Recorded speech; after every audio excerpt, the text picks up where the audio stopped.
It's one small step for man, one giant leap for mankind. Columbia, this is... This is Houston, AOS, over.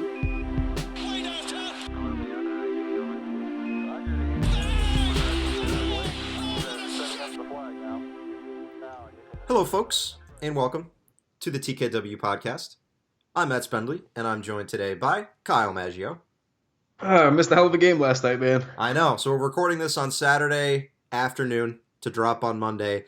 So Kyle was so gracious and went on a date night with his wife and missed an incredibly exciting game until the end. So, Kyle, were the noodles worth it? They were, in fact, worth it. And I'd like to go on record and apologize because this loss is solely it's on my hands here. I intentionally didn't watch the game. Obviously, it was on a date night, and we came back from the date, stopped in. We were going to go back out, and I was like, I got a few minutes. This seems like an exciting game per my Twitter feed, so I am going to turn it on for a few minutes. And I turned it on, and all hell broke loose in the 3 minutes that I had it on. I felt really, really terrible. I shut it off. I tweeted that I jinxed it, and I was sorry. Kevin Durant didn't seem to care about that as he continued his bloodbath in the Garden, and the Knicks blew what was an incredibly competitive and fun game, and it somehow turned into a almost 30-point loss. So because of the Warriors. So so A, the noodles were worth it, and B, I'm really, really, really sorry because this is entirely my fault. So we moved past blaming me for the Knox injury to now blaming you for this loss. So it's just going to keep going back and forth. So the next bad thing is on me, I guess. Correct. Okay. Correct. Good to know. Good to know. I don't think I've ever seen an NBA game flip as quickly as this one did in the fourth quarter. It was one of the most incredible turn of events that I've seen. And obviously we saw it coming because it's the Warriors. But all of a sudden you look up and the Knicks are losing by 28. They were leading in the fourth quarter at one point. They were only down 5. And all of a sudden, 28-point game to close out thanks to Kevin Durant scoring 25 points in his future home of MSG. It was an absolute bloodbath that the Warriors put on the Knicks, and it's one of the craziest covers I've ever seen. The line was 12, by the way, which is, I think, what I said when we talked about it on Wednesday. So I had that nailed. But so you watched the game again this morning to catch up on the whole thing. So what are some initial takeaways that you had? What did we see from the Knicks last night that was encouraging? You know what? Actually, let's start out first with the lineup choices, because that's where Fizz came in and made a huge switch, deciding to start Vonleh Robinson, Ntilikina, Dotson, Hardaway, instead of the Thomas Cantor Burke triumvirate. We had Vonleh, Robinson, Dotson. So a huge switch, starting Frank in point guard. So let's start there. What did you see from those lineups? Did you like the choice initially, and what are some thoughts on that? So I'll be pretty quick here. So a couple things. Obviously, I was in favor of Frank being slid back to the 1, Burke coming off the bench. That's something that a lot of Knicks fans agreed on and thought was the most logical thing, not just for Frank and his development, but for Burke to be successful. But to me, that made all the sense in the world. Perfectly, totally on board with that, and we sort of expected it after the Miami game. As much of a Lance stan that I am, I also acknowledge that he hasn't been great through the first 5 games here. So him coming off the bench in favor of a Vonleh, I thought, again, was a fine move. Vonleh's been very impressive. We've talked about that a few times. You've been very interested in Noah Vonleh. So remain interested. My interest is peaking. So 2 out of 2 for me. You and I have both been, I wouldn't say out on Robinson at all, but we've been out on him starting and eating a big chunk of minutes, playing against starting units. And I didn't think he was quite ready for that. And again, as much as we give Enes Kanter shit for his defending, there's a ton of value in what he's able to do in terms of scoring the ball at his position and in terms of the rebounding that he typically provides. And I just figured that, and that was me tweeting from the Knicks Wall account yesterday, kind of bashing that part of it. Mm-hmm. So I own that because I didn't think that was a wise move. And I don't know if this is going to be a 1-game lineup or not in terms of Robinson starting. I could see the other guys like Vonleh and Frank staying in now, but I think my initial reaction was it was a bad idea for Robinson, and after watching the game, I was pretty clearly wrong on that. At least for this matchup, Robinson really fit in well with the athleticism and the pace of the game, and Cantor looked pretty abysmal and uncomfortable. But in terms of just the starting, I think Fizz had it right, at least for what he was trying to do. And I don't know if this, again, if it was a matchup, a night by night basis thing that he's going to do with some of the tweaks, or if he's going to ride with this for a little while longer. But as people who kind of try to throw a wet blanket on the Mitchell Robinson thing, I really liked what I saw out of him last night. But what were your initial thoughts on the starting lineup? Yeah, to Robinson, I think the Robinson-Cantor thing is a perfect instance of why we watch the games, right? If you look at the box, you probably say, wow, Cantor, 8 and 13 in 20 minutes. Cantor was brutal last night. He really just wasn't all that effective. He had a nice little stretch with him and Hezonja playing a two-man game. That was basically it. And Robinson, for all of his deficiencies, we know that he's just a ball of energy when he's on the court. So he's active. His hands are active on defense. He runs around. He's running the lane. He's filling in everywhere across the court. He still needs to learn, and I don't think he should be playing, 30 minutes here on out. But I do think that this is a one-off lineup. Like, I think that you're going to see this same lineup. I think Cantor re-enters for Robinson against the Nets. That's what I would guess. I have no information. That's my guess. But I think there's no reason why you don't start Dotson again, because he's shown that he can score, and we know he's a good rebounder at the position. He gives you more floor spacing. He provides some shooting that Lance Thomas simply hasn't. Lance Thomas has just been very, very quiet, and teams do not exactly respect him from three, so he's not really stretching out the floor that much. Dotson's much more dynamic, and Dotson's also a physical defender too. We know this. For all of Thomas's good defensive traits, Dotson certainly is no slouch on that end. But with Vonleh too, I just really enjoyed Vonleh. He's another guy.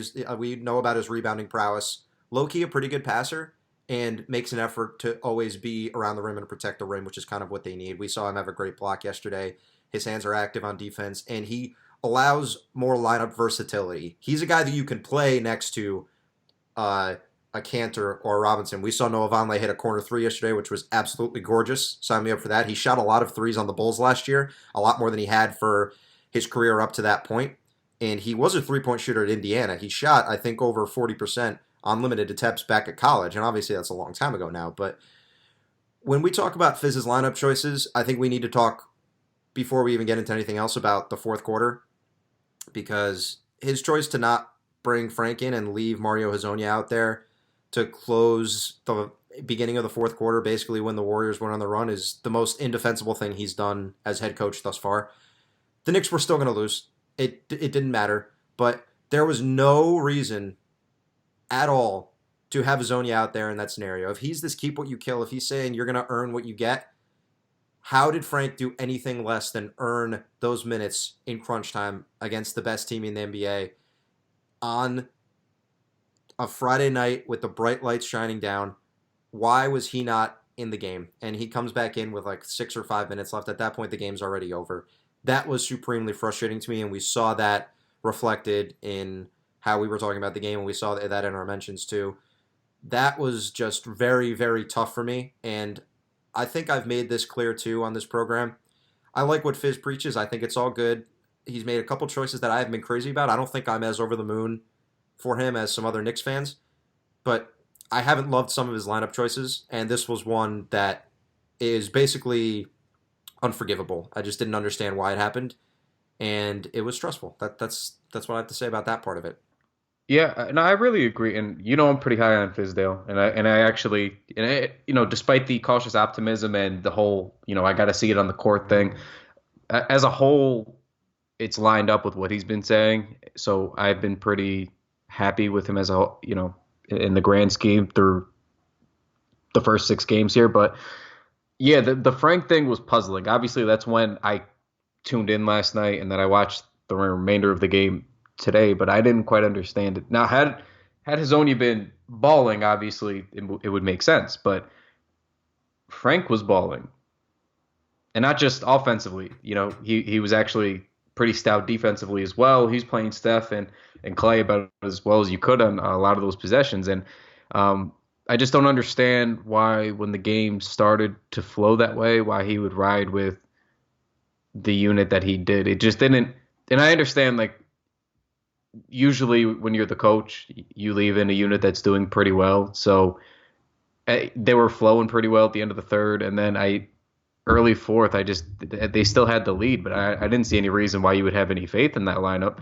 And then, to your point, I mean, the game was out of hand when Frank came back in, so I just don't know why you'd wait that long. He had multiple instances to bring him back in. I just didn't see. To me, it reminded me. So, and again, it's not the same, and I don't want to make it the same, but Hornacek had like a really short leash with Frank last year, and I kind of got, and it didn't seem that way at all through the first three quarters, but then I couldn't see why you wouldn't just let him back into the game. Like, there's no good reason for it. I still can't wrap my head around it. I mean, he's playing great. He's playing on both ends. He's finally being aggressive and looking to score. There was zero doubt on a lot of these possessions that he was scoring on that he was going to shoot. Like, and that's something we never see from him. And he was athletic enough to stay in this game too and make an impact as he did in the first three quarters. I just don't. It makes little sense. It makes really little sense. That's probably the biggest. But just echoing your sentiment, that's probably the biggest mistake that he's made so far. And again, it's the Warriors, and they still probably lose because Kevin Durant went apeshit. But they just. It was a downer on a really exciting game. Yeah. A lot of the young guys stepped up, and it was just really a bit of a downer to end it that way. Like, they were going to lose anyway. I understand that, and they're probably going to lose. They're probably going to lose by double digits. But to allow it to get that out of hand, and not step in when you have some of the resources to do so in a Frank and some of the other guys, I just didn't like that at all. But. It was gross. Gross. And none of us have delusions about Frank winning the game for the Knicks or something like that. Like, odds are not in favor of that happening. But it's the first time he scored double-digit points all year. He's knocking down threes. He has that really nice spin move in the paint where he hits down the fall-away jumper. Had a nice drive to score his 17th point, which ties his career high. It was frustrating. And it's an addition by subtraction too thing, because I think Hezonja is awful. I think he's been awful all season. I don't think he's been any sort of beneficial part of this team so far. I hope that changes, but he's also he's not shot well. He's not shot the three well at all, which is one thing that I was hoping he could provide on the bench. He's shooting 26% from three. So those choices were troublesome, and Kevin Durant was going to win this game no matter what happened. Frank Ntilikina could have scored 35 points and it wouldn't have mattered, because KD said, I'm going to go win this game for my team right now. 25 points in the fourth quarter. Just went absolutely bananas to rip the hearts out of the Knicks. But, I mean, I guess this is another one of those games that we'll talk about all season where the Knicks hung around. They ended up losing, which is probably for the best. But their young players gained some much-needed experience, and they have some takeaways that they can look at from a game like this and say, what do we need to do better, and what can we do to progress as a team? No, I agree. I mean, the main things that I saw in this game was, obviously Robinson was fun, Vonleh was fun, but now we're starting to see a lot of the young guys step up in different games. Like, we saw Trier in a couple of the early games. Dotson's coming on strong now. Frank came on strong last night. So just a couple quick bits with Frank, like I had mentioned. He looked really aggressive last night, which was fun. I liked how confident he was. Not just, we've seen him shoot more shots in some games, but last night he actually looked confident. Looked like they were trying to get him going offensively. There was one specific possession I have in mind where Timmy and Robinson set these double screens on the top left side of the wing, and which they love to do now. Like, that's Fizdale's play. They do that all the time. Which is great. That's always going to get you a shot. Always. Like, getting through two screens is getting somebody a shot. If they overplay the ball handler, you have either somebody rolling to the rim and then somebody flaring out, or you just have what this specific instance was Frank wide the fuck open for a three. And the best part was he didn't come around. Sometimes he'll come around those and he slows up and he kind of plays with the ball for a second and then decides to shoot. Mm-hmm. He just comes right around, and he was dribbling with his left hand, on the right side. So he had to sit there. So he squares up immediately, pulls up, drills a three. Like, those are the signs that we should be looking for. It doesn't matter if he's hitting threes. It matters to me more how he's hitting those threes and being confident and stepping right up into it. Like, as soon as he got around the screen, he knew, I'm shooting this three, and then he did exactly that. And so speaking to me, of threes, you know what he's shooting from three this year? Please tell me, because I actually didn't look. 38%. That's very good. 38% on 4 attempts. I mean, that's not a small amount of attempts, and it's been 6 games now. We've said on here forever that we think Frank can be a good three-point shooter. If he can stay at 35% this year, that would be absolutely fantastic. I mean, last year he was 32%, I believe. Yeah, I'll look it up just to make sure, but I think he was right around there. No, I just pulled it up. 31.8%. Yeah, all right. Yeah. But he was shooting, half an attempt. Or, sorry, 2 attempts, and he was making half an attempt. So, I mean, he's shooting double that now. I mean, he's trying it out. They're letting him rip on it. His field goal percentage is up. His three-point percentage is up. I mean, you were highest on his form since we drafted him, basically, even before, I'd come around on it, or, Anthony, anybody had come around on his form. I know you were pretty high on just his shot, how it looked as a whole. Yeah, so and you could tell when you watched him play in France, you could tell that he knew what he was doing, and he's just a young guy still trying to get all of the mechanics going. But his form has always been nice, and he has the look of a good three-point shooter. Yeah, so obviously I hope that maintains. And one thing that I said in our preseason, regular season primer, was that I think it'd be just a significant leap for Frank if he's averaging 10 points a game. I don't remember if I said anything about assists, but I remember I said 10 points a game and then this level of defense. And then on a night like last night, you see, like, if he's getting into double digits for points and playing that kind of defense, and again, it's not going to show up in the box score because the Warriors are ridiculous and Steph is ridiculous, but that first half, he played Steph tough. Like, he was on him outside of 2 inbounds plays that he kind of got spun around and lost on, but a lot of the transition sets, the half-court sets, Frank was really just on him. I mean, there was one play that in particular where Steph went left, Frankie stuck with him. Steph went to do that little high floater off the glass, and then Frank went to play the high float so that Steph scooped, went up and under, and still got it to go. And that's okay because nobody's going to be able to guard those things sometimes from Steph Curry or any of the elite point guards in the league. But the fact that for 95% of that play, 95% of that drive that Frankie's able to stick with and guard it perfectly, that's great. There was also that one possession where he got stuck on Kevin Durant, and Kevin Durant tried to go baseline and fade and hit the jumper, and Frank stuck with him again. So being able to provide that level of defense against the best team in the league, I mean, it was on display against the best team in the league, but he's doing this nightly. If he's just able to score 10 measly points a game, and he's almost there. He's creeping up now. He's at 8.3. Points per game. Now he's getting about 8 more minutes a game than he did last year. He's shooting 40.4% from the field. I don't have his true shooting or field goal percentage numbers up, but he's shooting, almost 38% from deep now. He's shooting better from the line by a couple percentage points. So, I mean, as a whole, we're seeing his game grow through 6 games because it's a small sample size theater here. Yep. But to me, what's the telltale signs are just him being more aggressive this year, more often than he was last year. Last year, he would be aggressive like, one every 10 games or so, and then we'd be like, oh, that was fun, those 7 points that we got from Frank tonight, and then he'd score 2 the next night or the next couple of nights. Like, he's consistently looking for a shot now, and I just really, really hope that maintains. It's the little things that matter, too. You watch in the first couple games, Clyde has mentioned this on the broadcast, Clyde and Breen have both mentioned this, and we've tweeted this, you'll see Frank against the Nets makes a shot and then he screams, let's go. Frank misses a layup, gets upset about something, and he screamed like, fuck. Those little things matter. We didn't see that from him last year. And I think that is a mentality change. It's a mentality shift. And it's something that Fizdale has probably helped Spurn put a different mindset in for a guy like Frank, saying, listen, play with more aggressiveness. This is who you are. This is who you can be. We love what you can do for us out there on the floor. You're clearly our best point guard. There's not a close second. This is the person you are. This is the player you are. Commit yourself to this. Be the guy.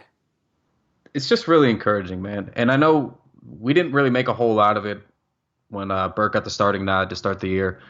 The same reason we didn't go berserk when Moutier got that start in the preseason. It just seems like, and I don't want to read into this too early because it was one game with Frank at the one, but it seems like Fizdale's giving those older guys an opportunity to prove that they should be starting or that they should be in some sort of a bigger expanded role.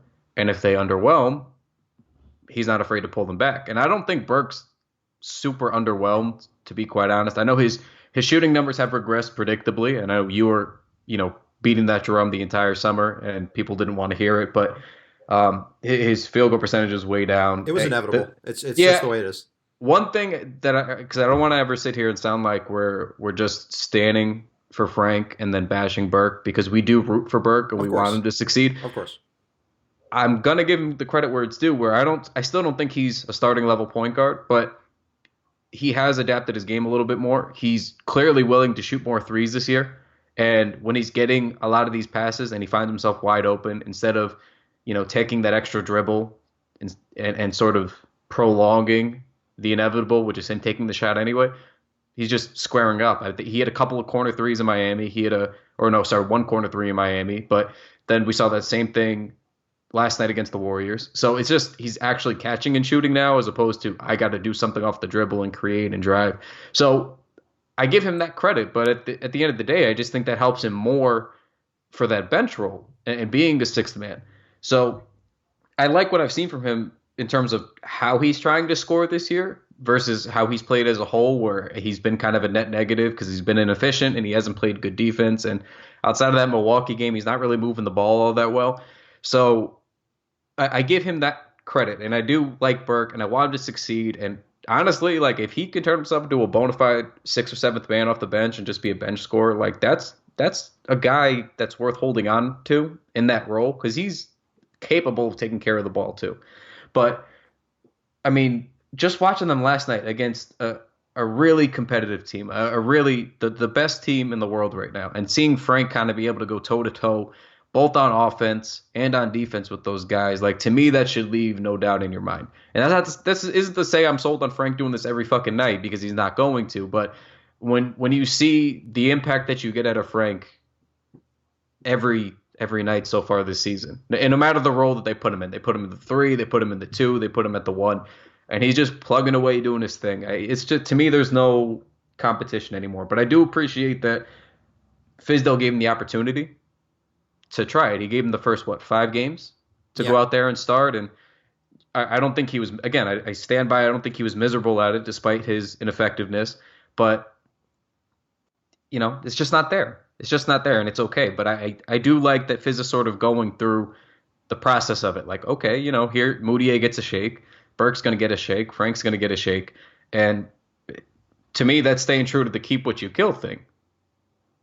That's giving you, look, not only did I think you earned it, I then give you your opportunity, and then you underwhelmed, and then, you know what, somebody else is playing good, and he's going to step up and get that spot. And if he's going to hold guys accountable like that, then I like that. I still don't think that it was consistent with the fourth quarter call, but I liked it. And speaking of that, segue. Yes. What do you say about the Damyean Dotson situation? Because I am enamored. One thing about Burke before we move on. He's shooting about 1 whole 3 more per game this year. Which is good. And he's playing a little less minutes. Also, he went to the Jarrett Jack School of shooting threes. When he shoots a 3, it looks like it physically pains his whole body to do it. Yes. It's not pretty. Yeah, and if you look at his, I looked earlier because I was curious at his 3-point shooting percentage over his career, and it's very inconsistent. It's a very strange. Early in his career, he shot a bunch. When he was with Utah those first 3 seasons, he shot a bunch. He was shooting basically 4 or 5 every season. So the first season, 4.8. Second season, 5.1. Third season, 4 on the dot, right? So first season, he shoots 33%. Second season, 31%. Third season, 34.5%. Then he goes to Washington for, I think he was there about half a year, 50 or so games. And he shoots about 4.5, He shoots 1 3 a game then. It's significant drop off, but then he's hitting at about a 50% clip. And then all of a sudden, when he gets bounced out of the league and comes back, it dips almost in half. So last year he shot just under 3 a game. And then this year he's upped it back now to 4. But all the percentages, they jump so much. He's either up 2% from the year before, down 2 or 3% from the year before. It's just I just don't think his form is conducive of a good 3-point shot. I think he's trying, but it's just very inconsistent for him. I don't know what it is. I think maybe he doesn't put enough legs into his shot. That's one thing I noticed. Yeah. He's not really a vertical player by any means. He doesn't seem to get a lot of lift. So it seems like it's a lot of arms, which could do with that inconsistency. But I give him credit for trying. I specifically asked him about that at media day, about a shot profile, and I said, are you going to improve? Because shooting mid-range like you have at that rate is bananas. So are you going to improve or try to shoot more threes and change your shot profile up? And he's like, well, yeah. I'm absolutely looking to do that. And he's stuck by it. I mean, it'd be nice if we saw a little more, but at least he's not overly chucking either. So yes, he's done what he said, which is all we can ask for. He's following through as best he can. Absolutely. Let's get back to Dotson. So 30 minutes for Dotson, enters the starting lineup, his first time starting since some of the weirdness that went on at the end of the year last year under the lame duck coaching job of Jeff Hornacek. But so that's 3 straight games of at least 30 minutes for Dotson. 14 points, 20 points, 12 points. He's nailing threes. He's playing well defensively. He's rebounding the basketball, 8, 10, and 7 boards in all those games. We saw him have a 30 and 10 game last year against Miami. We know rebounding is one of his strong suits. So no reason for us not to be encouraged by what he's provided, and I don't think that Fizdale will take him out of the starting lineup anytime soon. I don't know if I asked you, do you think that they go into the Nets game on Monday with that same starting lineup? I don't know. I mean, for them to play as well as they did through 3 against the Warriors, you'd figure there has to be no possible way that Frank doesn't start, right? Like that's to me the starting point, right? Hardaway's a lock, Frank's a lock, Dotson's a lock in my mind. Those 3 are locks. Now, I will say this. We both didn't think that Dotson was going to jump right to starting. We did not. On the last pod. We did not. We thought, okay, like he's probably going to be, to me, I thought he had jumped Trier at that point because that's what I wanted to talk about today. But I thought maybe he had jumped Trier in terms of being that scorer off the bench because Burke wasn't on the bench at that point. So I thought, oh, he's like clearly going to take that 6th or 7th man role now because he's been just, like you said, drilling, his shots on offense, and he's been stout defensively, rebounding well. But then they threw him right into the starting spot, and again, he missed his first 6 shots against the Warriors, and then he made his last 4, which was, that balanced out. That was fun. Or he made his last 5, I think, or something like that. But he was more effective in the second half is the point. I got to imagine he's a lock. I mean, you can't take that away from him. Like, you can't give him the chance and then have him do as well as he did and has been doing for 4 games in a row now, and then penalize him for no good reason, basically. So I agree with you. I think those 3 are locks. I'm curious what they do with the 4. I feel like the 4 is going to be. I think they're going to, fuck it. I think they keep the same lineup, man. Okay. Maybe, like you said, Cantor might slide back in, but I think given how well they competed, I think you got to reward them and give them one more go. At least the Vonleh and the Robinson. I think you got to just trot them back out there and see what happens. Cantor seemed pretty despondent after the game and not starting. So I'm just curious how they handle that. Because I do think if you're going to have this guy making a bunch of money in the locker room, and I think they like Enes Kanter perfectly fine, but you also don't want this guy to be just down all the time. And I think that's part of the side that we don't get to see when you can only speculate on. So I'm curious what they do with a guy like Kanter and what Fizdale thinks of what he's going to have to accomplish with a veteran like Kanter to keep him on his good side, basically.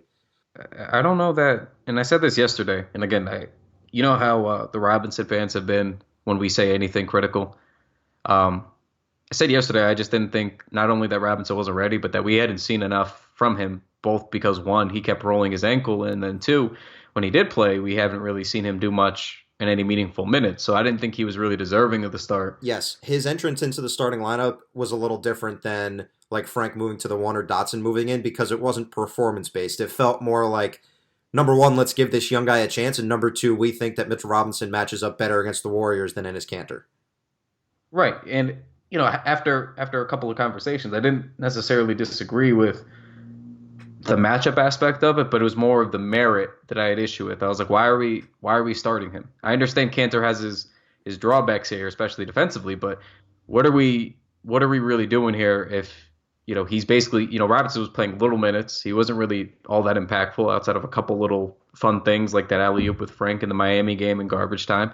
It's like I just didn't see the merit of it. But again, as I started the pod out with, he kind of had a hell of a game. Didn't show up in the box score all the way. I think he had like 7 and 6, and but he was just really active. His hands were on the passing lanes, and he was tipping or adjusting a lot of shots. He forced 3 turnovers by my count. So if he got the nod now, I wouldn't have any quarrels because I was very clearly wrong, and he shut me up swiftly. But I am curious, as you were saying about the Cantor thing, because, I mean, he's a walking double-double, right?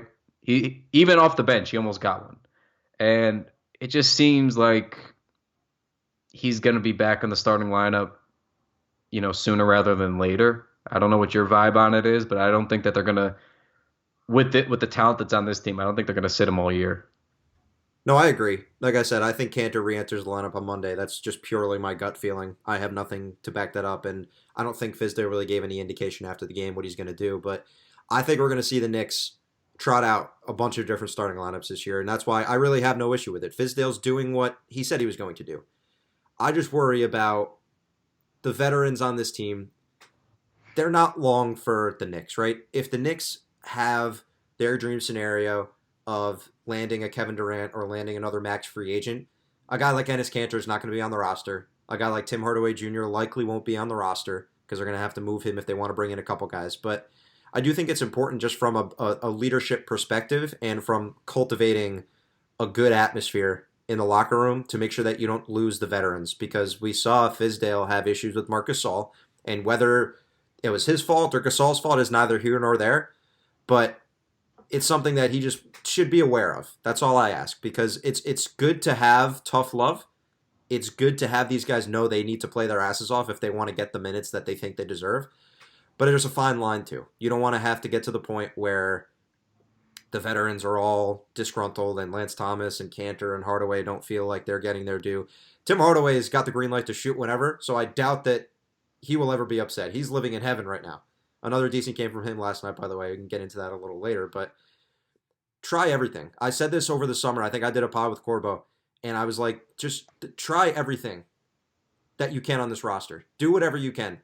I still think the one lineup that I never want to see is the Robinson-Cantor pairing, but other than that, chuck out a lineup of starters that is different, because the Knicks' nominal starting lineup before was not playing well offensively. The Burke, Hardaway, Ntilikina, Thomas, Cantor unit had the 4th worst offensive rating in the NBA of a starting unit. Utah had the worst, by the way. I tweeted that out. I thought that was kind of wild, because that's normally a team that we associate with being very good. Try anything that you can. The bench unit had been playing especially well, so why not give those guys an opportunity to play 25 minutes a game? And we've said this forever, too. The starters, it's not as important as who finishes the game. Starting a basketball game, it's a nice token of appreciation. It's normally the best players, but not always. But at the end of the day, it's who closes the game for the team. Who's in there in the 4th quarter in crunch time when it matters? Is it Frank Ntilikina? Is Cantor going to start but then not play crunch time? We've seen that happen to him a lot in his career because of his defensive woes. But I have no issue with just trying out everything and seeing if it works, and Fizz has done that so far. I can still complain about some lineup choices, but if he's going to try them, I'll give him credit there. Yeah, I think one thing going forward we got to remember, myself included, because we do the tweeting, is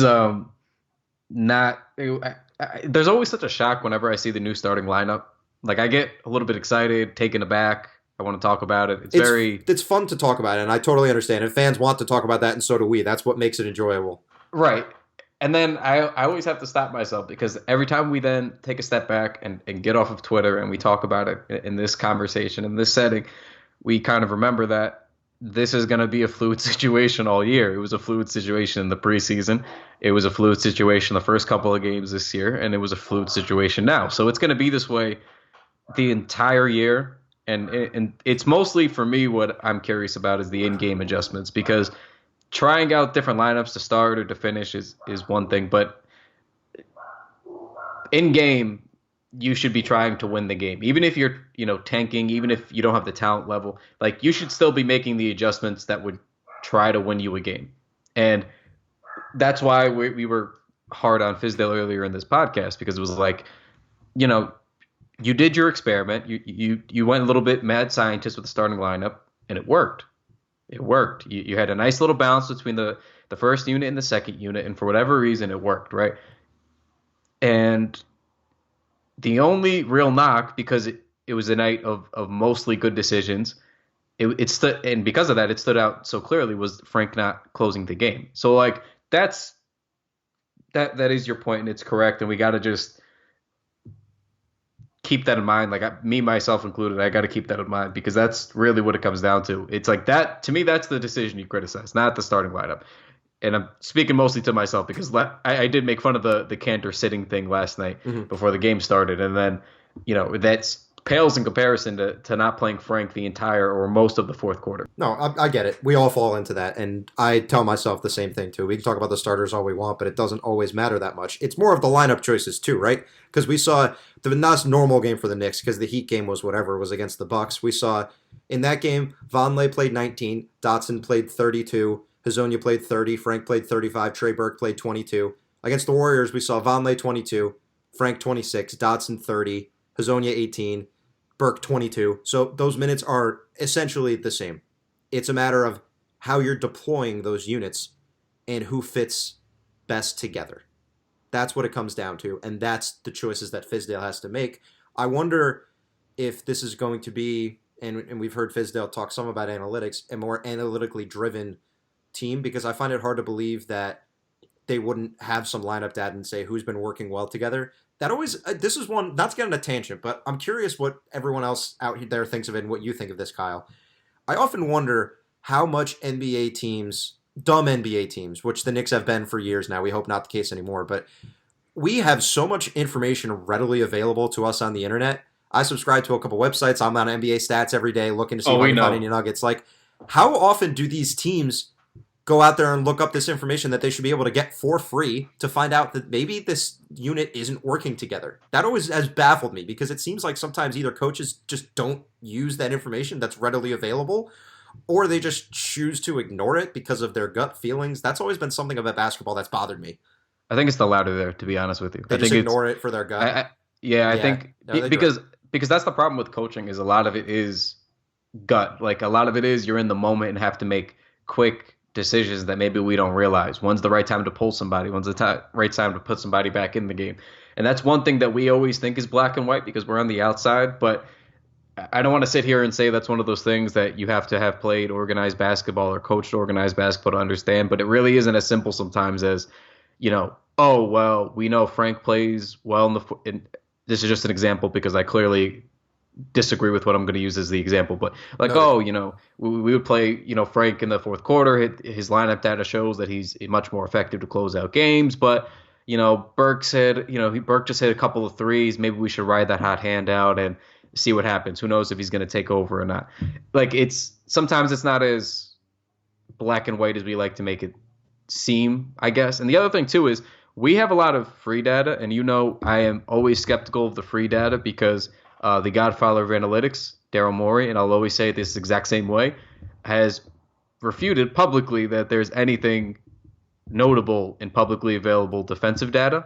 That's defensive data, though. I'm not even talking about defensive data. I'm talking about simple on-off splits. I'm aware. But Morey is skeptical of some of the free analytics that are out there. So I'm saying I get the gist of what you're saying. But my point more so is to expand upon your main point, which is they have all these analytics readily available. In fact, they have the best analytics readily available because they actually spend money on the analytics. They have stuff that we couldn't even dream of getting access to. They spend millions of dollars not only on accessing this stuff and using this stuff, they have people who get paid lots of money to figure out the best kinds of stuff. And I think that stuff is always given to the coaches. It has to be. There's no possible way in 2018 that information isn't transferred to them somehow. So they do have it. I just think a lot of it comes down to it being as simplistic as gut calls, and a lot of times it just doesn't work out the way that we'd like it to.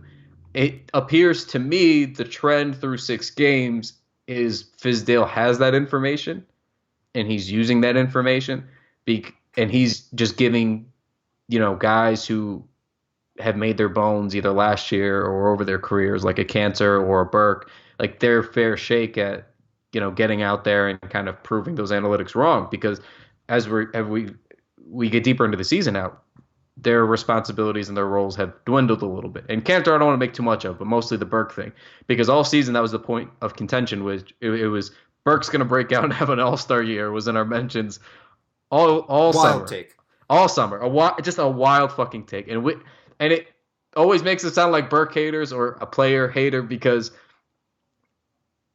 we try to throw a wet blanket on it, but we really genuinely like Burke. Burke was really fun in a down end of the season last year. We really enjoyed watching him and covering him, and he's a really nice guy. At least when I went and spoke to him, he was really candid, and I am rooting so hard for Trey Burke. The game in Charlotte was one of the best games of the year last year when he dropped in overtime. It was awesome. It's fantastic. It's just, so again, that Burke versus Frank thing was a point of contention all year, but now it seems like, Fizdale was like, all right, fuck it. You guys don't think Frank's the point guard. We won't make him the point guard. We'll throw him at small forward. And he tried that for a few games. And he's just like, all right, but I'm going to keep throwing him back at primary ball handler throughout these games too. And then you see these little flashes. And then all of a sudden we get to this game. He's just like, let's just try him at point guard, see what happens. And then he balls out. And it's like, at what point, like, what more evidence do you need to see? So I think he had all that data. And I think he's just slowly like, okay, well, this is what we have. This is what we're working towards. And I think even the Dotson thing kind of proves that too, because Trier came off the bench guns blazing to start the year, right? And then Dotson's come in, giving you that same offensive impact, but he's able to do it on ball, off ball. He's able to rebound. He's able to defend better. And I don't think either one of them is a particularly good passer, but it just seems to me like Dotson is sort of fluid in what he does offensively. He's like, fuck it, you need me to cut? I'll cut. You need me to drive to the rim and create? I'll drive to the rim or create. Do you need me to just kick out for a three-point shot? I'll do that. You want me to hit the glass? I'll do that. Oh, I'm guarding Clay? I'll guard Clay. Like, he's doing things well, and it just seems like I think Fizdale, my point is working backwards to those analytics. Like, I'll give everybody a fair shake who was either hot in the preseason or, hot to close out last season. I'm just going to give everybody that fair and that shot to really separate themselves. And if they don't, I know what's up. I know Frank's a better point guard. Mm-hmm. And I think he's sort of getting back into that. I hope so anyway. I don't want to make too much out of one start, but just judging off of how we've gone through 6 games, that's sort of the sense that I'm getting. It just feels blatantly obvious watching the games that he's the best guy for the job right now. And even if he still has much to learn, which we know, it's the perfect opportunity to give him every chance. I really enjoy watching the Knicks play a great team like this and seeing the guys like Ntilikina play well, because isn't that the type of player you need to beat these great teams? What do we know about the NBA? You need to shoot threes, and you need to be long, rangy, switchable defenders. That's Frank Ntilikina to a T. He is a long-range defender. He can defend 1 through 3, basically. He can force turnovers in ways that we haven't seen in a long time from the point guard position in New York. Even a guy like Dotson, a longer, taller, big, strong wing that can shoot threes. To another extent, Tim Hardaway Jr., a wing that can shoot threes. You can squint and see these guys playing on a really, really good Knicks team, whether that's off the bench or if they progress at all, whether that's a starting role. These are the kind of guys you need to take down the Warriors of the world, the Bostons, the Torontos, the Houstons. This is how you win. If you put Porzingis back next to these guys, that's how you secure a good lineup in the NBA and progress and beat these teams. It's by being able to defend. It's by being able to switch on all sorts of pick and rolls, and it's shooting threes and getting to the rim. That's what you need to do to beat these teams, and that's why I'm glad to see some of these young guys step up in a game like this. That's a marquee matchup in the Garden against the best team NBA's ever seen. I think my last thing on Frank is I just don't understand the bust comments or some of the hate that gets thrown his way or some of the people that don't see any impact from his game. I think that's what gets me. Like, if you wanted to argue about, him being a point guard in a more traditional sense, or you're worried about some of his scoring tools, That's fine, and I understand that but at the same time, we live in 2018. Basketball's progressed where, like to your point about the Celtics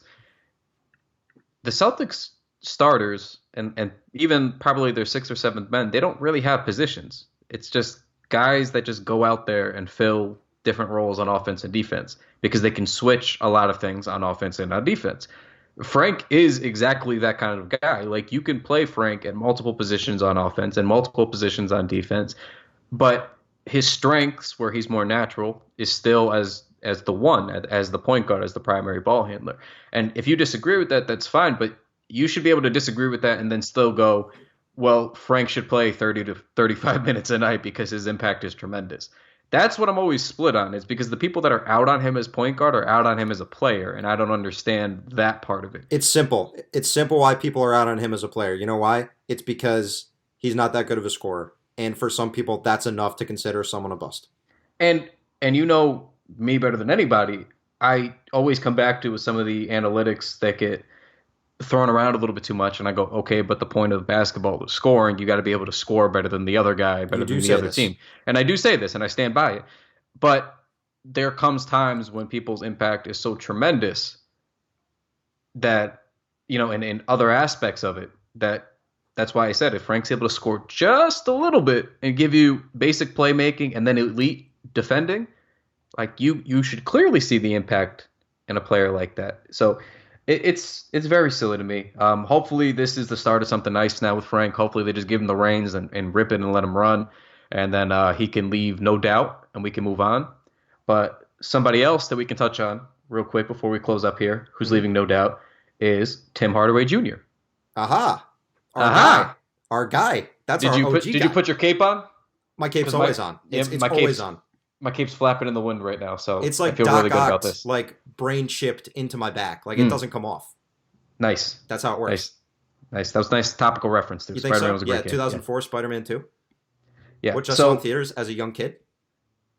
Spider-Man 1 and 2 was really good in theaters, all right? Spider-Man 3, when they tried to do Venom with Topher Grace, was just a miserable failure. Perhaps the worst casting I've ever seen in my entire life. It could not have been worse. It could not have been worse. Painful to watch. But anyway, so I'm just gonna set the scene for you because I want you to really lead on this Tim Hardaway train here, because we hear the comments, we still hear the hate. No matter what I post or any one of us post about Tim Hardaway Jr., there are just an army of people ready to yell at us about how he's terrible and how he sucks. So he had 24 points last night. This is against the Warriors, okay? The Golden State Warriors. This is the Golden State Warriors. The defending champions, the back-to-back defending champions who are likely to win a third this season with all their stars in their prime, arguably the greatest point guard of all time in Steph Curry, arguably the greatest shooter of all time in Steph Curry. So these Warriors, okay, we all know them.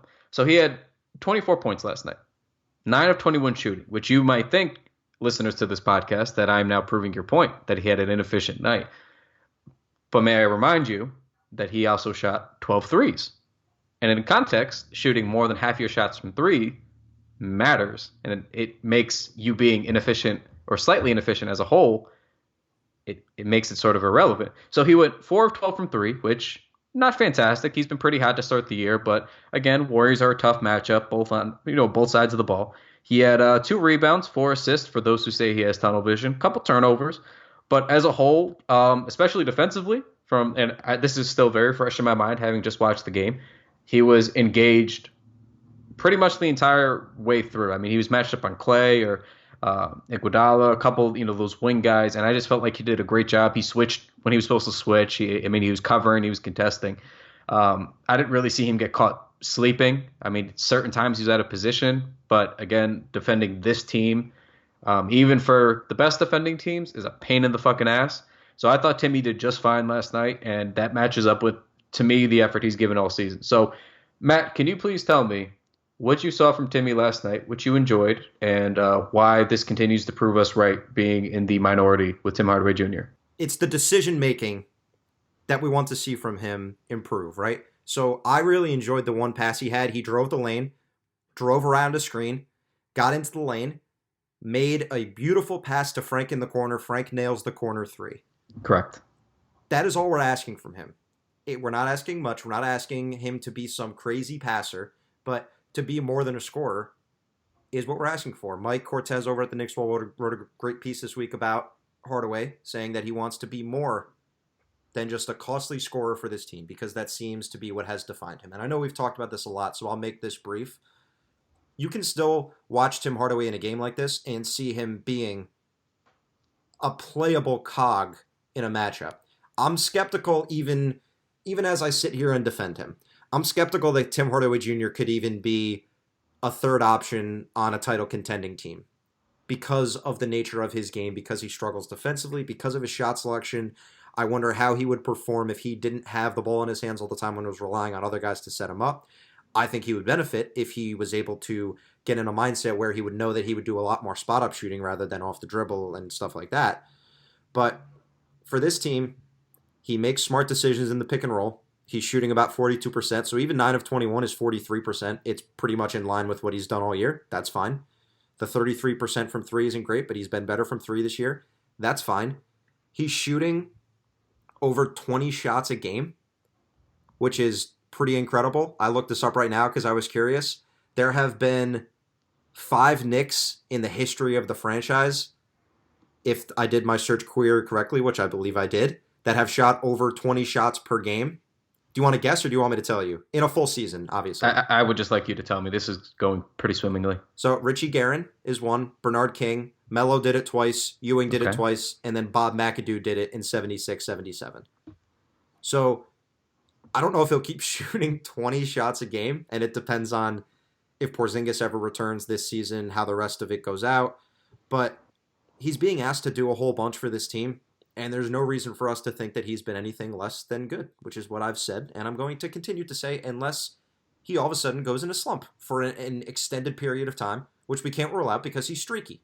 But as a three-point shooter, as anything else that he can provide for this team in terms of off the dribble, in the catch and shoot, I think he's performed quite admirably. He's basically doing, to your point, all the things that we bitched about he's doing. He's been more engaged defensively. He's been better defensively. Again, and I have to say this every time because when you talk about basketball in 2018, whether it's in this medium or it's on Twitter or any kind of social media, you always have to put 1,000 disclaimers into it. I'm not saying that Tim Hardaway Jr. is a great defender or an all-NBA defender or he's going to win Defensive Player of the Year or that he's even a truly stout defender at all times. I am saying that he's been passable, which is miles better than where he was last year. Last year, he was lazy. He was lost. He didn't rotate well. He didn't switch well. He did a lot of other things well on offense. His decision-making was questionable, but defensively, he's been engaged this year. And that's all you can ask for a guy who's been very vocal about stepping up into a leadership role. And with a team full of young guys, having a leader who's slightly older than he is, than they are, that matters when you see somebody who's still entering their prime going, you know what, I'm going to step up and lead this team and I'm going to try my best on both ends of the floor. So I don't necessarily get the hate when he's clearly hauling ass and trying to improve on all the things that we want him to improve on. You can't just keep spitting the same narratives every week and be angry about it when that's not what's happening during the game. You just please watch the games with us. Actually look at Timmy. Don't look at the ball on defense possessions. Just look where Timmy is and what Timmy's doing. Do this for the next couple of weeks because I'm going to keep pounding this point until he falls off the wagon here. He's playing good defense. He's trying. He's engaged. Sometimes he's going to get beat. Sometimes he's going to be out of position because he's not a great defender. But he's giving the effort. His head's been on a swivel for the most part. He's trying. And to Matt's point too, he's at least looking at other options now offensively where he's kicking out. He doesn't just have his head down the entire time. So I don't really know what you guys want from a shooting guard in the NBA, but he's absolutely trying. And he's giving you all the requisite points, which is really his only job as a shooting guard. But he's also now looking to pass a little bit more and defend pretty well too.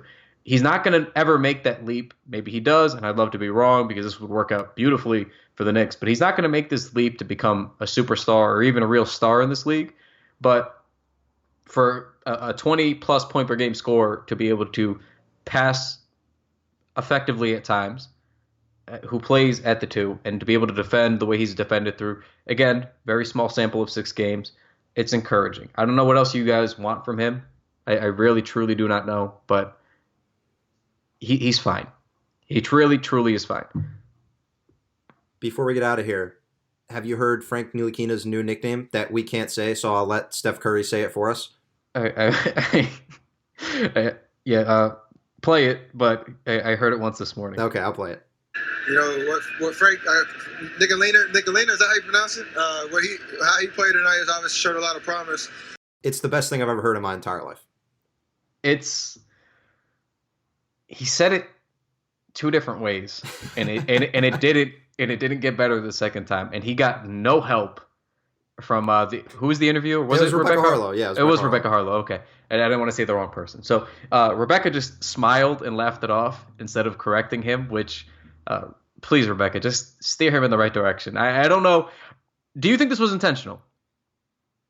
No, but also maybe yes. I can't peg it. Yep. Because at first I said no, there's no way, and then I saw the video of them trolling Fergie last night to a remix of her horrid national anthem from last year's All-Star game. Oh, but let's all blame Draymond. Did you see? Isn't her husband like Josh Duhamel or something? I didn't know that. And he was like, Draymond Green. Yeah, called him a prick, and then Draymond had. They actually had fun with it today. Her husband tweeted out, "Well, now I know better than to mess with the Warriors. NBA Twitter doesn't play around." Right. And then Draymond commented under it and was like, we weren't making fun of her. It was just funny. Like, we were just having fun with it. So it seems like there's actually no bad blood. Okay. And I think as of like 20 or 30 minutes ago, Fergie posted something about it, like making light of it too. So I think everybody's in good spirits now. I think that's sort of died down. But my point here is maybe it was intentional because they are in full troll mode. They know that they could say whatever to whoever, whenever, and nobody's going to be able to do anything about it, either on the court or off the court, because on the court, you're not going to stop them. And off the court, you want no parts of it to DeMarcus Cousins or Draymond Green. So they are just supremely confident. So I'm not sure. I don't think he has any reason to slight Frank. I do. It probably wasn't an accident. And as you know, and as a person who on the live draft show that we had when we drafted Frank, I butchered his name. So, and after Reed, our managing editor, Reed Goldsmith, yelled at me privately in a DM, it was just like, that's not how you say his name. Because I tried to say that French kid because I didn't want to butcher it again, and Reed yelled at me. So I've never gotten it wrong ever again. But I can see why it would be a difficult name. It is a wild spelling. So I can see why. That's all he was trying to do. I think he was just trying to enunciate the T. He was. And it came out. He got lost in the middle of the word. Like he just got lost. It sounded like a couple of G's instead, and it did. I'll let you guys do the math, but it positively did not go the way that he was hoping it would go, and his second attempt was no better.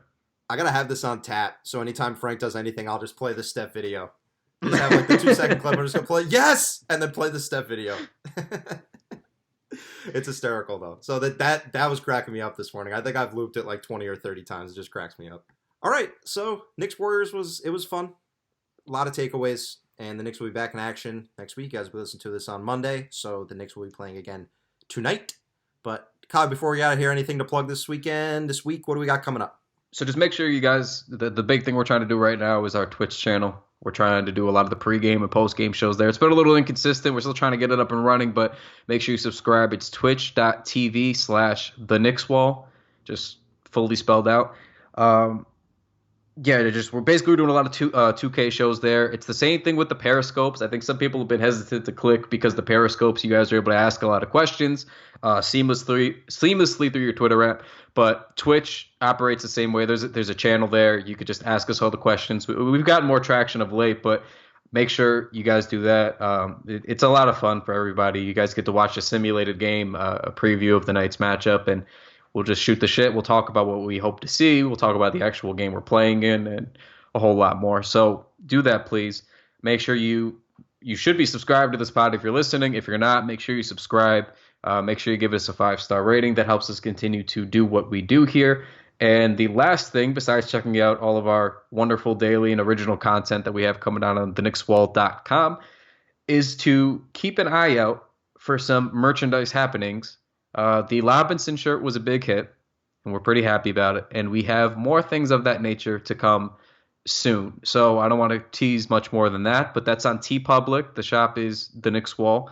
So make sure you go there. I think we have a tweet pinned with our shop link there. So make sure you guys just check that out. We got a lot of good stuff. If you've been on the Trey Burke bandwagon and you have realized your mistake and you want to hop over to the Frank Ntilikina bandwagon, we have tons of French Prince or Frankie Smokes, Ntilikina merchandise available in the shop as well. But that's about all that I have. Fantastic.